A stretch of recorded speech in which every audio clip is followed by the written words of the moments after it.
Buenos días amigos, me presento, yo soy el doctor Diego Napurí, soy médico ocupacional de Defense y el día de hoy vamos a compartir una capacitación acerca de primeros auxilios básicos, que es un tema muy importante porque todos en algún momento de nuestra vida nos vamos a topar con alguna situación que requiera que nosotros auxiliemos a una persona accidentada.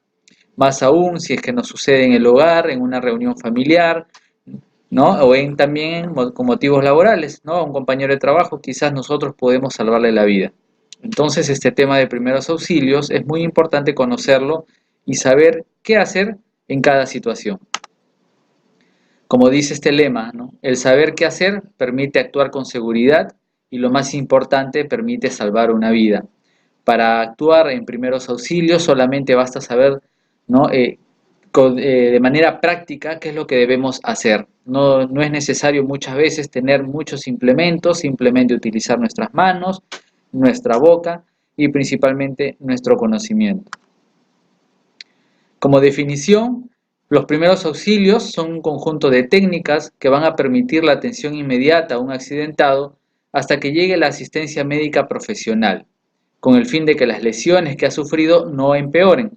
Esto quiere decir que va a ser una ayuda temporal, una ayuda momentánea o una primera respuesta que nosotros le vamos a poder dar a esa persona, ¿no? Hasta que llegue la ayuda profesional. Y esta ayuda profesional sabemos que son las ambulancias, ¿no?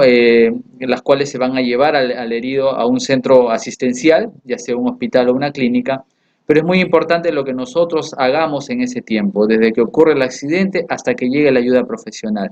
Muchas veces ese tiempo marca la diferencia de la vida o la muerte de la persona o posibles secuelas. Entonces va a ser algo muy importante. Y esto de manera indirecta nos quiere decir que lo primero que nosotros debemos hacer, y ahora lo vamos a ver un poco más a detalle luego, cuando somos testigos de un accidente, es comunicar. La llamada de emergencia es primordial, es lo primero que nosotros debemos hacer. No debemos confiarnos que lo que nosotros vamos a hacer con el accidentado va a ser suficiente. Mientras nosotros le aplicamos los primeros auxilios, ya debe ir en camino la ayuda profesional. En toda situación de primeros auxilios, antes de nosotros ir a brindarle la ayuda a una persona que necesite nuestro conocimiento, debemos tener en cuenta estos 4 principios generales o principios básicos de actuación en primeros auxilios. Lo primero, como dice el punto número 1, es asegurar la escena. ¿A qué nos referimos con esto? Asegurar la escena significa ver si el lugar donde está el accidentado sigue representando un riesgo para él o un riesgo para nosotros. En el sentido de ver si hay, por ejemplo, cosas que están colgando, sustancias derramadas, presencia de humos, gases tóxicos, ¿no? Eh, o alguna otra situación que puedan seguir representando un riesgo para él o para nosotros. Porque nosotros si vemos, ¿no?, de que hay, por ejemplo, derrame de sustancias tóxicas o presencia de humos o gases, no vamos a ir a brindarle los primeros auxilios en ese lugar. Tenemos que procurar alejar a la persona de ahí para recién darle los primeros auxilios. A eso se refiere asegurar la escena. Como segundo punto, tenemos el cuidar de uno mismo. O sea, nosotros no debemos exponernos a ser una segunda víctima, porque podríamos complicar la situación. Cuidar de uno mismo significa que primero yo, segundo yo y tercero yo, como, ¿no?, como es uno de los principios en primeros auxilios. Siempre debemos nosotros procurar ser los primeros en salvaguardar nuestra integridad antes de auxiliar a alguien. Y en este punto de la bioseguridad es muy importante el uso de guantes de látex, ¿no? Los guantes de látex son los guantes para atender a una persona que sufre o está sufriendo de heridas, hemorragias, sangrados, cuando haya presencia de todo tipo de secreciones, vómitos, ¿no? Nunca debemos, con nuestras manos libres, ¿no?, sin protección, agarrar a una persona, por ejemplo, que esté sangrando. ¿Por qué? Porque corremos el riesgo de infectarnos, ¿no?, si es que nosotros presentamos alguna lesión en las manos y al contacto con la sangre de la persona accidentada puede transmitirnos alguna enfermedad. A eso se refiere la bioseguridad, cuidarse de uno mismo. El tercer punto son acerca de pedir la ayuda especializada a los números de emergencia. Todos debemos conocer cuáles son los números de emergencia que existen en nuestro país. Sabemos que tenemos principalmente el 106, que es el número del SAMU, ¿no? Todos hemos visto en algún momento las ambulancias del SAMU, que son un servicio que brinda, ¿no?, el Ministerio de Salud, en el cual esa ambulancia tiene personal calificado, en el cual el piloto es un paramédico, cuenta con un médico y cuenta con una enfermera, ¿no?, o enfermero, en las cuales son la primera respuesta ante casos de emergencia. También tenemos el 116, que es el número de los bomberos, ¿no?, que también ellos suelen llegar también muy rápido al lugar de la escena del accidente. También, como de manera secundaria, tenemos el 105, que es la policía, ¿no? Y actualmente ya se ha activado el número de 911 aquí en el Perú, ¿no?, para contactar a la policía en casos de emergencias médicas, ¿no? Entonces, esos 4 números tenemos siempre que tenerlos grabados, presentes en nuestra memoria, porque en algún momento los podemos necesitar.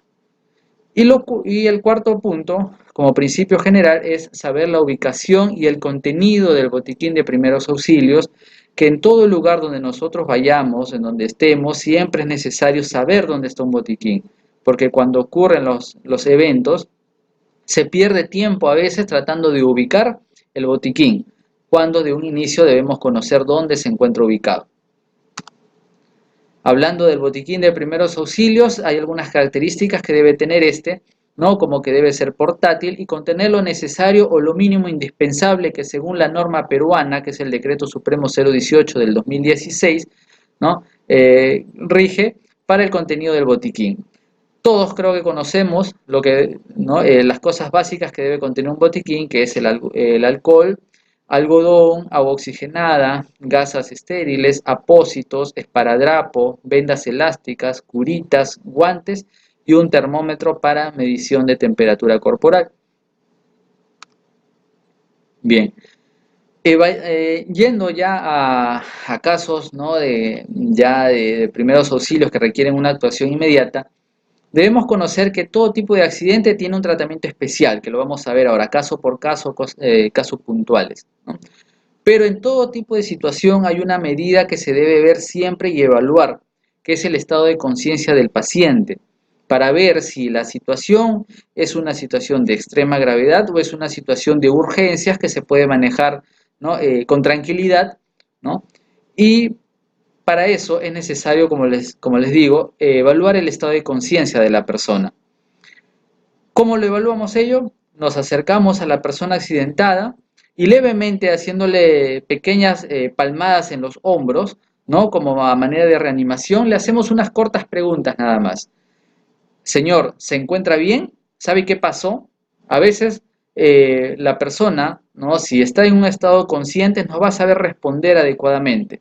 O de lo contrario, si está desorientado o tiene el estado de conciencia alterado, nos va a contestar, no nos va a contestar o nos puede contestar mal. Incluso podemos hacerles algunas otras preguntas, como preguntarle, ¿te acuerdas? ¿Sabes qué día es? ¿Sabes dónde estamos o cómo te llamas? Con esas simples, minúsculas preguntas nos puede dar un panorama muy amplio de cómo está comprometido su estado de conciencia y cuál es la gravedad de la situación. ¿Ya? Entonces, en todo accidente, siempre evaluar el estado de conciencia. Vamos a ver algunos casos puntuales de situaciones que nos pueden ocurrir en la vida diaria, ¿no?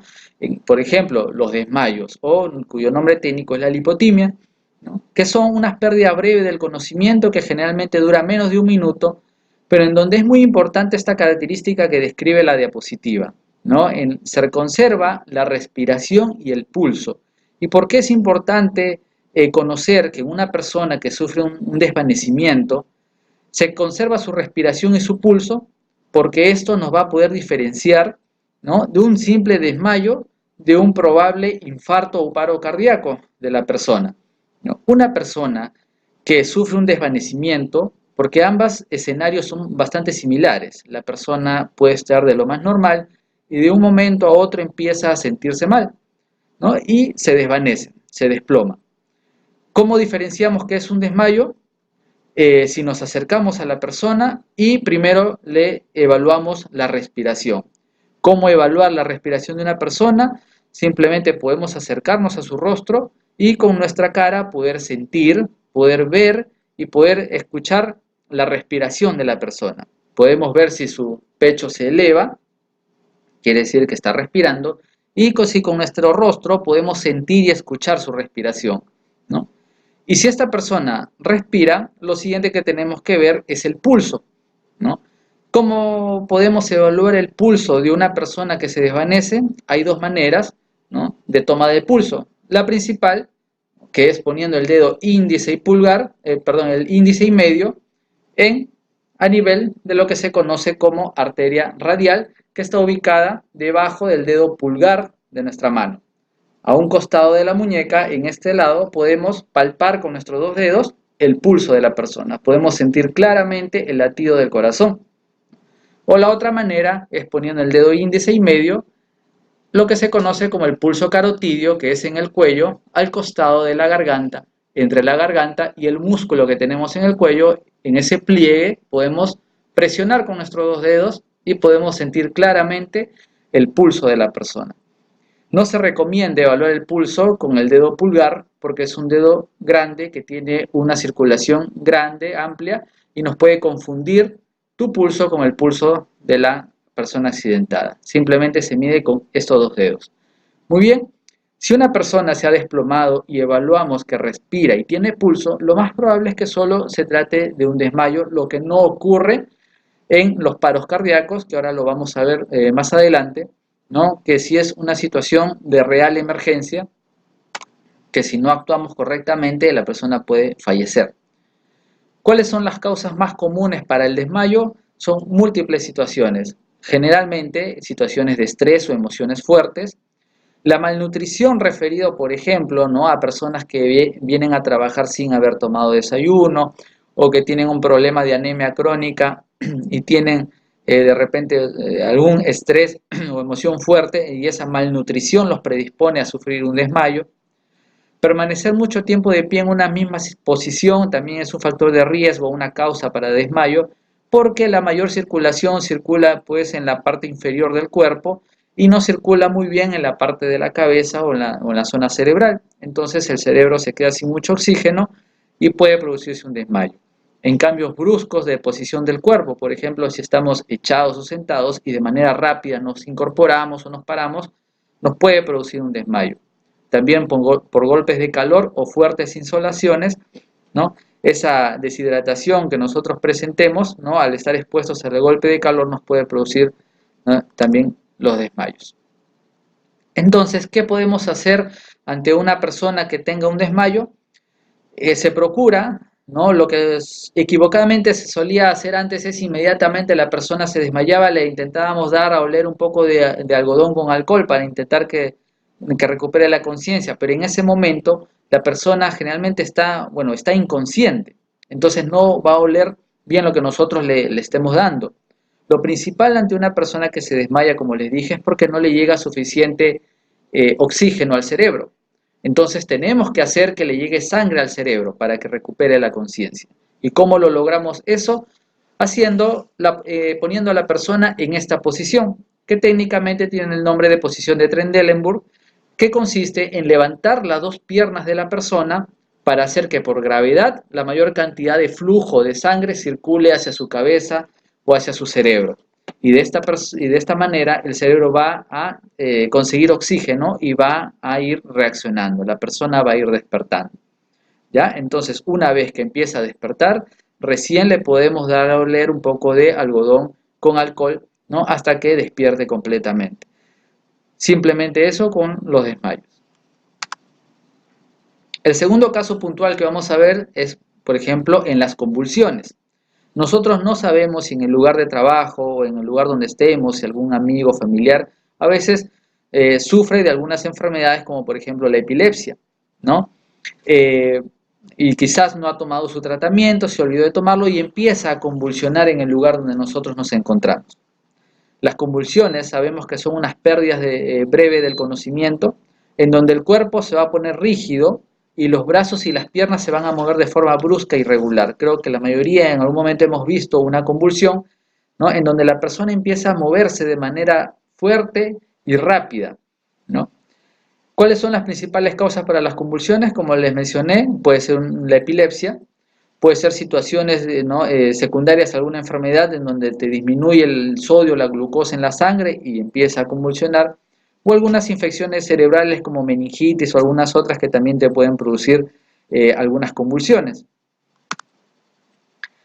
Anteriormente, equivocadamente, se solía decir que cuando una persona empezaba a convulsionar, una de las primeras cosas que se debía hacer es introducirle algo en la boca para evitar que se muerda la lengua. Pero eso no se recomienda actualmente porque se ha visto muchas situaciones en donde la persona convulsiona, ¿no? Y una de las primeras cosas que pasa cuando la persona convulsiona es que se muerde la lengua. Entonces empieza a sangrar y la boca se le llena de sangre. Y si encima de eso tú le vas a introducir algo en la boca, lo que puede provocar y ha sucedido es que puedas atragantar a la persona con su propia sangre. Entonces, durante una convulsión no se debe intentar primero parar la convulsión porque es imposible. No puedes agarrarle los brazos o las piernas para intentar pararlo, no va a pasar nada. ¿Ya? Lo único que se tiene que hacer es proteger la cabeza de la persona para evitar que se lastime, ¿no? La cabeza con los golpeteos que pueda darse en el piso. Para ello te pones, como vemos en la imagen, te pones al costado de la persona, al lado de su cabeza, y le puedes coger la cabeza para que no se golpee contra el piso. Si puedes, si está a tu alcance, le puedes poner una almohadilla debajo, o una casaca, o una chompa, para evitar que se golpee, ¿no? Hasta que pase la convulsión. Y además, si puedes, pues debes aflojar la ropa alrededor del cuello. Por ejemplo, si tiene una camisa, quitarle la corbata si es que lo tiene, o si es un polo, tratar de estirarlo para que no ejerza presión sobre el cuello de la persona. Y esperar, generalmente la convulsión dura de 3, máximo 5 minutos y la persona empieza a quedarse quieta. Una vez que le pase el estado convulsivo, lo que se tiene que hacer es poner a la persona de costado, en lo que conocemos como la posición lateral de seguridad, ¿no? En la cual le va a permitir que la persona arroje o drene, ¿no? O bote todo tipo de secreción que tenga retenido en su boca. Puede ser sangre, saliva o incluso si ha llegado al vómito, eliminar el vómito. Bien, eso con el tema de las convulsiones.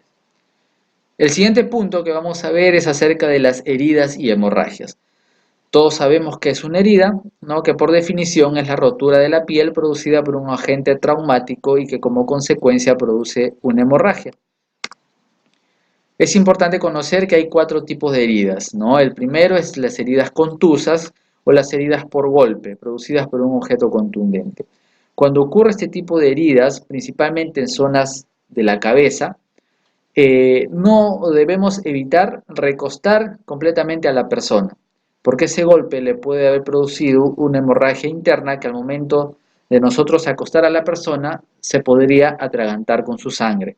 Entonces lo que debemos hacer es procurar levantar un poco la parte del tórax, ¿no? Para que la cabeza esté un poco levantada mientras se busca el hielo, porque el hielo es un muy buen desinflamante al momento que ha empezado o recién sucedida el golpe, ¿no? La contusión.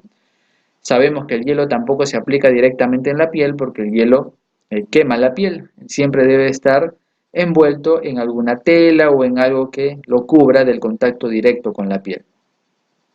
Eso es en el caso de las heridas contusas. Después de aplicarle el hielo, si es que hubiera en el botiquín que alguna crema desinflamante, se le puede echar, ¿no? Mientras se le va trasladando a la emergencia de todas maneras para que le hagan los mayores estudios con algunas placas radiográficas y otros.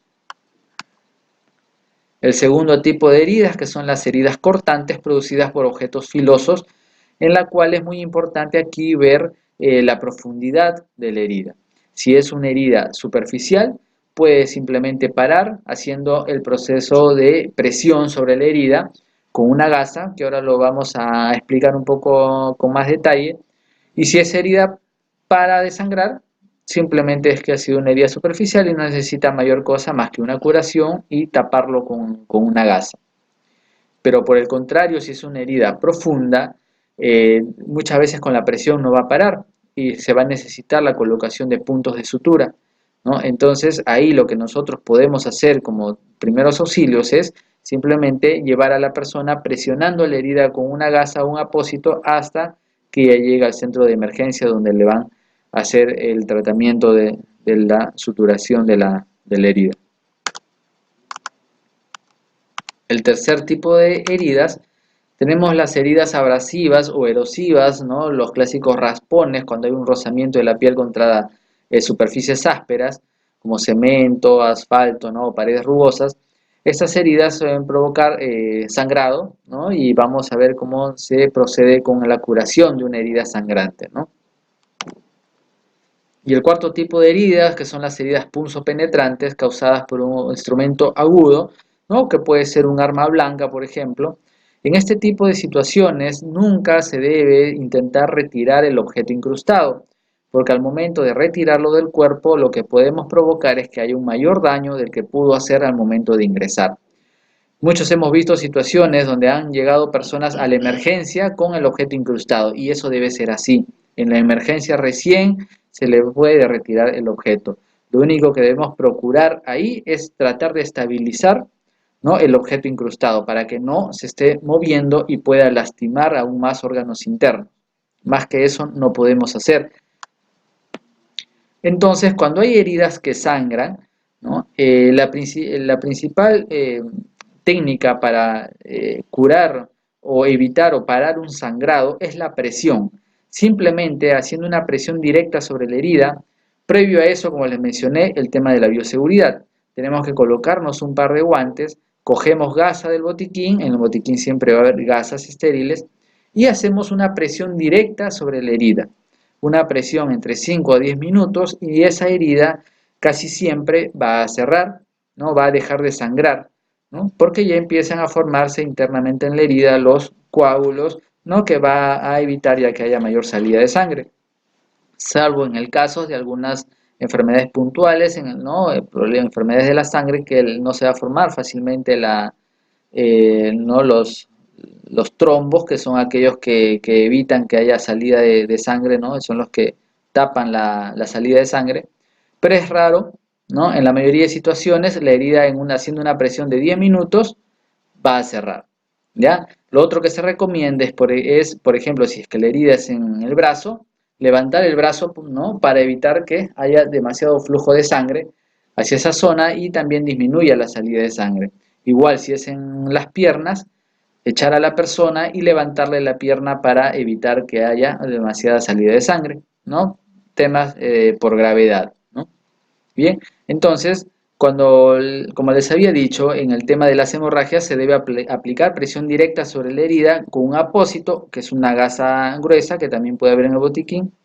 Y si es que ésta se empapa de sangre, no se debe retirar la gasa de la herida porque podemos llevarnos a que, ¿no?, la formación de la costra que se está iniciando lo podemos arrancar y va a nuevamente volver a sangrar. Si una gasa se empapa de sangre, debemos seguir colocando una gasa encima de otra, ¿no?, sin dejar de hacer presión hasta que pare el sangrado. Y luego podemos hacer un pequeño vendaje encima de la gasa, ¿no?, para que no se caiga, no se mueva hasta que la persona ya llegue al centro asistencial donde lo van a evaluar con mayor detalle. Si es que está a nuestro alcance hacer una curación de heridas, ¿no?, hay un procedimiento fácil y rápido que se debe seguir para hacer una curación de heridas y cuyos materiales todo debe haber en el botiquín y probablemente estén en el botiquín, en el lugar donde ustedes se encuentren. Como procedimiento, siempre lavarse las manos si es que es posible, antes de empezar la curación. Luego, ponerse un par de guantes estériles que hay en el botiquín. Agarramos una gasa, ¿no?, una gasa esterilizada, ¿no?, que también siempre hay en los botiquines, y si es que hubiera agua destilada, utilizamos esta agua destilada. Y si no hubiera alguna otra cosa, podemos utilizar el agua oxigenada para primero limpiar los bordes y el centro de la herida, ¿no?, de todo tipo de suciedad que puede estar ahí, ¿no? Podemos quitar polvo, quizás óxido o tierra, cualquier cosa que esté presente ahí, primero lo retiramos con eso. Luego vamos a proceder a hacer la desinfección de la herida. Y para eso utilizamos el alcohol yodado, yodopovidona, que es un frasquito de líquido amarillo que en los botiquines siempre hay, ¿no?, haciendo una limpieza en la herida en forma circular, empezando desde en medio hacia afuera. hacemos un movimiento de adentro hacia afuera en forma circular y eliminamos esa gasa. Nunca con esa gasa volver a empezar.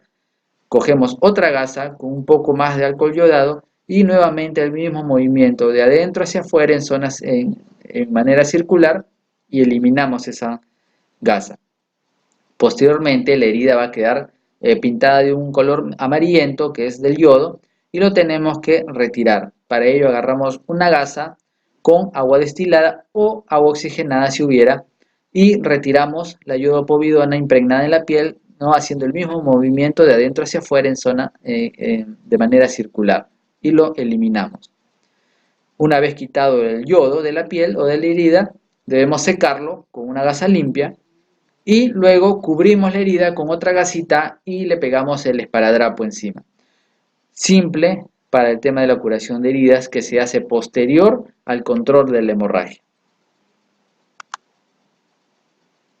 Otro caso puntual que suele verse es, por ejemplo, los sangrados nasales, ¿no? En el cual puede presentarse por diversos motivos, ¿no? Quizás personas que tienen una hipertensión mal controlada, ¿no? A veces les suele sangrar la nariz, o personas que sufren de alergias, rinitis o algún problema que suelen sonarse fuerte las fosas nasales y empiezan a sangrar.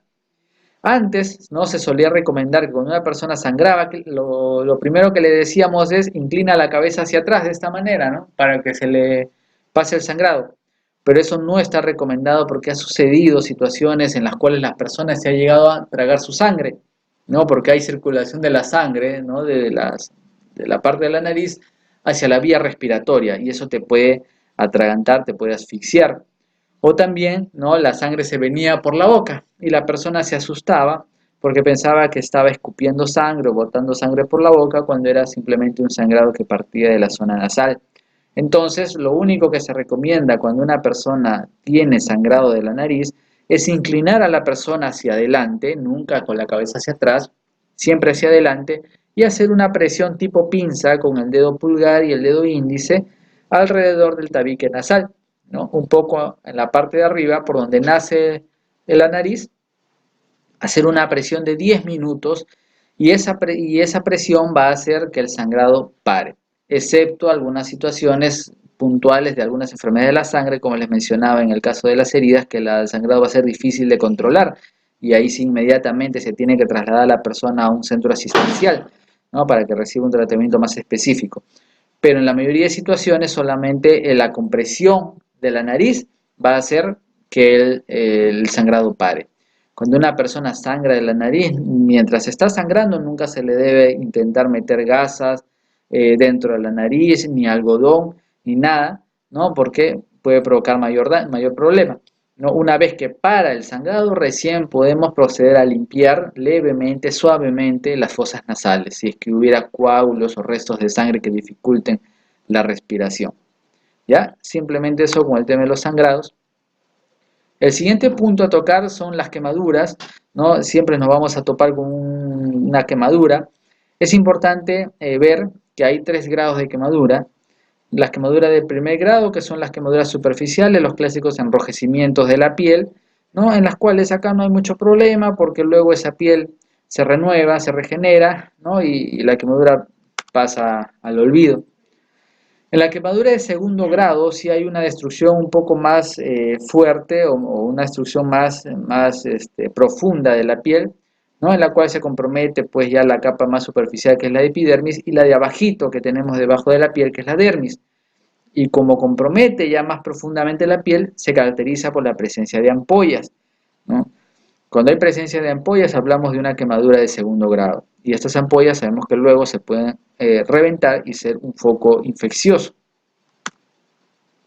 Y finalmente las quemaduras más severas, que son las de tercer grado, en donde ya hay destrucción de piel, que puede llegar a músculo, hueso, ¿no? Acá generalmente que en este tipo de quemaduras son pues las quemaduras cuando hay incendios, ¿no? O por algunos productos químicos, ¿no? Son quemaduras muy graves, ¿no? En la cual la mayoría de las personas a veces no sienten dolor, porque esa quemadura ha destruido incluso nervios, ¿no? Entonces, en este tipo de situaciones, quemaduras de tercer grado, como tema de primeros auxilios, en realidad no se puede hacer mucho más que procurar el traslado inmediato de la persona al centro asistencial. Pero sí en una quemadura de primer y segundo grado, lo que debemos hacer es refrescar inmediatamente la zona con abundante agua, exponer la zona quemada bajo el agua a chorro por 15 minutos. Lo que se recomienda es que sea agua a chorro, o sea, no echarle agua en vasos o agua en baldes, ¿no? Tiene que ser agua a chorro de preferencia. Si es la quemadura es en las manos o en los brazos, ponerlo quizá bajo un lavadero para que corra el agua 15 minutos, o si es en una zona más grande del cuerpo, como espalda, piernas, alguna ducha, llevar a la persona a una ducha y que esté 15 minutos bajo el agua. Una vez enfriada la zona quemada, se puede proceder a retirar cualquier objeto o ropa que esté pegada en la zona. Antes no, porque corremos el riesgo de desprender, ¿no? La piel, ¿no? Recién quemada si es que queremos retirar pues, la ropa que esté pegada, ¿no? Bien, y una vez ya enfriada la zona, después de 15 minutos de agua, podemos envolverlo con un poco de gasas y un vendaje, ¿no? Hasta que ya sea derivado al centro asistencial el accidentado. El otro tema que vamos a tocar hoy es acerca de las fracturas. Las fracturas, como lo dice, ¿no? Es una rotura de un hueso, que puede ser una rotura total o parcial. Generalmente las fracturas más severas son las fracturas totales, en el cual el rompimiento completo del hueso. Y estas fracturas se clasifican en dos. Las fracturas cerradas, en la cual el hueso se rompe pero no sale al exterior, o sea, no rompe en la piel. Al contrario de las fracturas abiertas o fracturas expuestas, en la cual hay un rompimiento del hueso y éste rompe la piel y se va hacia afuera. Estas son más severas porque conllevan el riesgo de que haya una hemorragia, ¿no? Y el riesgo mayor de una infección. Aquí podemos diferenciar cómo evaluamos una fractura cerrada. Una fractura cerrada generalmente se ve o nos damos cuenta de que es una fractura porque hay una deformidad de esa parte del cuerpo. Por ejemplo, en este caso vemos que la pierna está deformada, tiene un abultamiento irregular, un abultamiento que no debería estar. Cuando se presenta una deformidad, ya sea en brazo, pierna o alguna otra parte del cuerpo que se haya golpeado, ¿no? Nos debe hacer sospechar de una fractura. Si hay una deformidad tipo elevación o tipo hundimiento, nos quiere decir que el hueso se ha roto, ya sea, ¿no? Se ha roto, puede ser hacia arriba o puede ser, ¿no? Hacia abajo. Entonces eso se va a manifestar con la deformidad. Y una fractura expuesta, bueno, obviamente, ¿no? Acá ya vemos que el hueso está completamente roto. Y como primeros auxilios, bueno, vamos a ver que lo que podemos hacer es tratar de parar la hemorragia que pueda haber, ¿no? Siempre en una fractura se debe evitar mover la zona afectada, así sea una fractura cerrada, una fractura expuesta, nunca debemos manipularla, porque podemos provocar mayor daño del que ya se hizo, ¿ya? Entonces, nunca movilizar. Lo otro, debemos quitar la ropa y elementos que ajusten la zona, ¿no? Por ejemplo, pues, si es un pantalón, lo cortamos, ¿no? Si estuviera, pues, si es la camisa, igual lo cortamos, si hubiera algo presionando, ¿no? Esa parte del cuerpo, lo retiramos inmediatamente y procurar controlar la hemorragia. Como anteriormente les había mencionado, ¿cómo controlamos la hemorragia? La mejor manera es haciendo presión directa sobre la herida. No vamos a hacer una presión demasiado fuerte porque obviamente esa parte de la fractura ya está lastimada. Simplemente una presión suave y lo podemos ligeramente vendar, ¿no? Para que de esa manera ya se lo lleven a la persona. Si está en nuestras posibilidades inmovilizar, a veces en los botiquines es muy difícil que haya férulas para inmovilizar, pero si es que hubiera o podemos conseguirnos quizás unas maderas o unos cartones gruesos, vamos a ver cómo podemos inmovilizar la fractura para evitar que se esté moviendo mientras se le traslada al hospital a la persona. En el caso de las fracturas cerradas, ¿no? Lo que debemos tener siempre presente es que no se debe mover esa parte del cuerpo. Podemos improvisar un cabestrillo si es que la fractura es en el brazo, ¿no? O si es que es en la pierna, ¿no? Debemos utilizar unas férulas que son, como les dije, unos materiales duros tipo tabla o cartones gruesos y poner uno a cada lado de la pierna lastimada, ¿no? y cubierto con una gasa o algún trapo o algo que impida que esas férulas se caigan y la persona movilice la pierna. El objetivo es que no se mueva para nada ni el brazo ni la pierna mientras se le traslada a la persona al hospital. El otro tema que vamos a conversar el día de hoy son aquellos de los atragantamientos, ¿no?, que pueden provocar asfixias. La asfixia es la falta de aire en las vías respiratorias por la entrada de objetos sólidos o líquidos en la vía respiratoria. Normalmente cuando nosotros comemos, ¿no?, la comida se va por la boca, pasa por encima de la lengua y se va por el esófago, que en la diapositiva es una línea roja, ¿no?, una línea roja que va de arriba hacia abajo y que va directamente hacia el estómago. Ese es el movimiento normal de las comidas cuando nosotros ingerimos algo. Pero hay ciertas situaciones, ¿no? Por ejemplo, estamos comiendo y hablamos, comemos y nos reímos, o comemos echados, o hacemos algo que hace que la vía respiratoria se abra. Y el objeto que nosotros comemos, en vez de venirse por el esófago hacia nuestro estómago, se viene por la vía respiratoria y se queda en la tráquea, obstruyendo el paso del aire y por lo tanto obstruyendo la respiración. Por eso es que nosotros lo conocemos como asfixia, ¿no?, porque nos va a asfixiar, nos va a faltar aire, ¿no? Entonces, cuando una persona se está asfixiando, es muy importante ver o ponernos evaluar dos situaciones. La primera es ver si hay una obstrucción parcial o hay una obstrucción total de la vía respiratoria. ¿Y cómo lo diferenciamos? Cuando hay una obstrucción parcial, quiere decir que no se ha bloqueado por completo el paso del aire, la persona puede respirar normal y principalmente puede toser. La tos que expresa esa persona es el principal medio de defensa de esa persona para liberarse del objeto obstruido. Entonces, cuando una persona se atraganta, pero tose, es una buena señal. Y lo que tenemos que hacer es inducirlo o alentarlo a que tosa más y tosa más fuerte.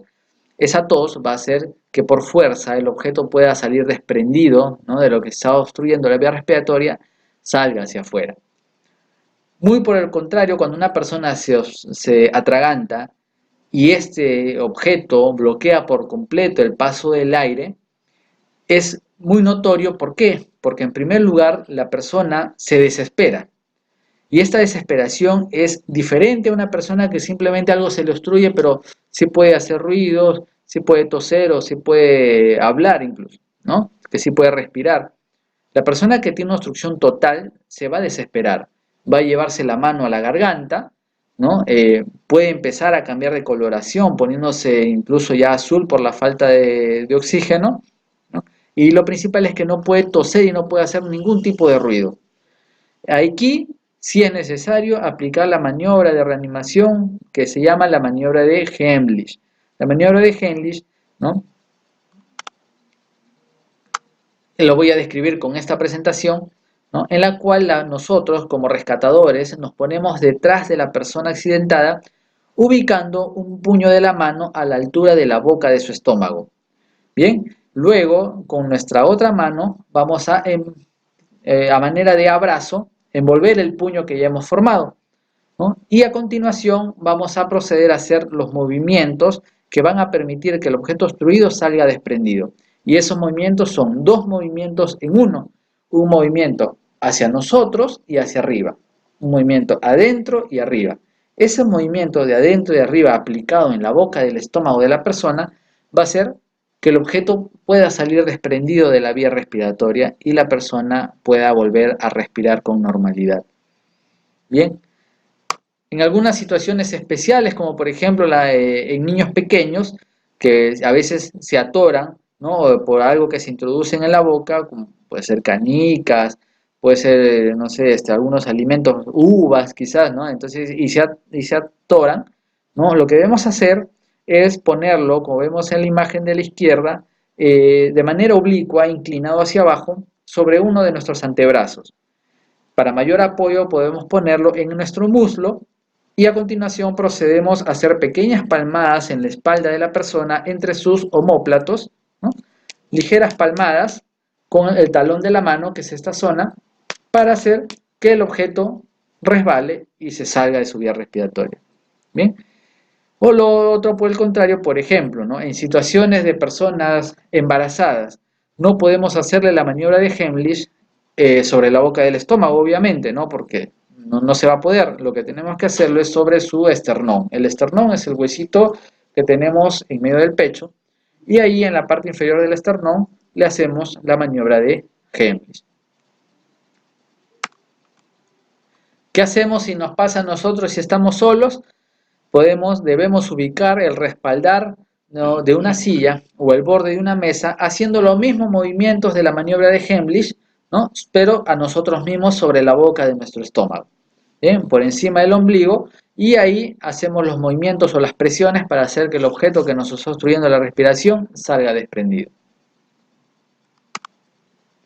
Finalmente, el último caso que vamos a ver en esta presentación es la reanimación cardiopulmonar, en la cual vamos a presentarle un pequeño video con un caso práctico utilizando un muñeco de reanimación cardiopulmonar para que sea un poco más didáctica la enseñanza de cómo practicar la reanimación en caso una persona sufra un paro cardíaco, lo que se conoce como un paro cardiorrespiratorio, ¿no? Comúnmente paro cardíaco. Entonces, le vamos a hacer la presentación del video. Muchas gracias. Pueden escribirme en cualquier momento del día para cualquier duda, consulta, cualquier sugerencia o cualquier orientación acerca de temas de salud que necesiten de ustedes o de algún familiar. Pueden escribirme al correo que está en la parte inferior de la presentación, médicoocupacional con doble o, @defense.com.pe. Estaré a su disposición todos los días de la semana para absolver cualquier duda que puedan tener. Muchas gracias.